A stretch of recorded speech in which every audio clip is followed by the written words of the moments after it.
Samantala, kakulangan sa contingency measures ng DPWH kaugnay sa partial closure ng San Juanico Bridge, paiimbestigahan sa Kamara. Brigada Haji Kaaminyo, ibrigada mo. Brigada Live Report. Nakatakdang maghain ng resolusyon si House Assistant Majority Leader Jude Asidre upang paimbestigahan ang umano'y kakulangan ng Department of Public Works and Highways o DPWH sa contingency measures kaugnay sa partial closure ng San Juanico Bridge. Sa kanyang privilege speech sa Kamara, sinabi ni Asidre na nadismaya siya sa kawalan ng paghahanda sa epekto ng pagsasailalim sa rehabilitasyon ng San Juanico Bridge. Hindi anya nakipag-ugnayan sa local government units at pribadong sektor ang DPWH at nabigong konsultahin ng rehiyon bago magpasya na nagparalisa sa ekonomiya.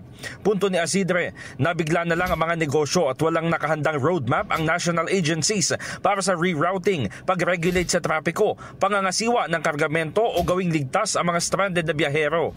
Partikular na tinukoy ng kongresista ang kawalan ng abiso ng pagbabawalang dumaan ang mga truck at bus na may bigat na lampas 3 tonelada. Hindi naman umano niya tinututulan ang pagsasaayos ng tulay, ngunit hindi katanggap-tanggap na wala man lang plano sa magiging epekto nito. Bukod dito, binigyang diin ni Asidre na walang nailatag na alternatibong ruta at emergency logistics plan at inaaral pa ang maritime alternative kasabay ng hindi pa handa ang mga pantalan na gagamitin at walang sistema para sa price control. In the heart of changing lives, ako si Brigada Haji Kaaminyo ng 105.1 Brigada News FM Manila, the Music and News Authority. Ang bahaging ito ay hatid sa atin ng DriveMax Herbal Capsule. Lalaking angat, tumatagal.